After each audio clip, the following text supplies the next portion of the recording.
नमस्कार, सुप्रतीक ट्रस्ट द्वारा पेश है प्यार के पंछी कहानी सीरीज। और दोस्तों, मैं हूं आपका दोस्त मनोज समीर, हाजिर हूं कहानी का 10वां भाग लेकर। पिछले एपिसोड में हमने जापान के पब्लिक ट्रांसपोर्ट के बारे में देखा। निशा और प्रतीक मेट्रो के द्वारा नागोया कैसल पहुंचे। आइए जानते हैं इसके इतिहास के बारे में। ये कैसल 1612 ईस्वी में ईदो काल में तोकुगावा शोगुन परिवार के द्वारा बनाया गया था। वे एक महान योद्धा थे जिन्होंने जापान को एकजुट करने में एक अहम भूमिका निभाई थी।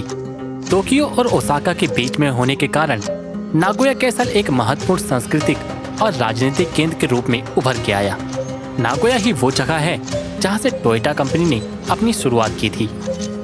कैसल के रास्ते चलते चलते निशा को गुलाबी सकुरा के फूलों के बीच से नागोया कैसल की एक अनोखी झलक दिखाई दी। मौसम के अनुसार ये महल भी अपना रंग रूप बदलता है।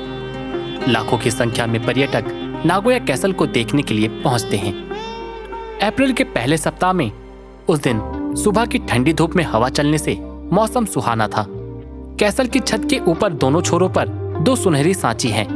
जापानी पौराणिक कथाओं में सांची बाघ के सिर वाली एक डॉल्फिन या कॉर्फ मछली है जो बारिश को कंट्रोल करती है। वहीं लकड़ी का एक नोटिस बोर्ड लगा था जो नागोया कैसल के इतिहास और महत्व के बारे में बता रहा था। पास में ही कैसल के आर्किटेक्ट ताको क्योमाशा की एक भव्य मूर्ति शान से खड़ी थी। बच्चों के मनोरंजन के लिए निंजा की पोशाक पहने आर्टिस्ट प्रस्तुति दे रहे थे। यह एक रोमांचक अनुभव था। अब वे अंदर गए। नागोया कैसल के अंदर जूते या मोजे पहनकर जाना मना है। आपको जूते बाहर ही निकालने पड़ेंगे और कपड़े के मोजे पहनकर अंदर का टूर करना पड़ता है। अंदर के कमरों में फर्श के ऊपर तातामी थी। दीवालों में जापानी चित्रों और कलाकृतियों से सजाए बड़े कमरे थे जो जापान के इतिहास और संस्कृति को दर्शा रहे थे। समय तेजी से बीता और घर जाने का समय आ गया। दोस्तों, आज की कहानी यहीं समाप्त होती है। इसके बाद प्रतीक नौकरी में और निशा घर के कामों में व्यस्त हो गई।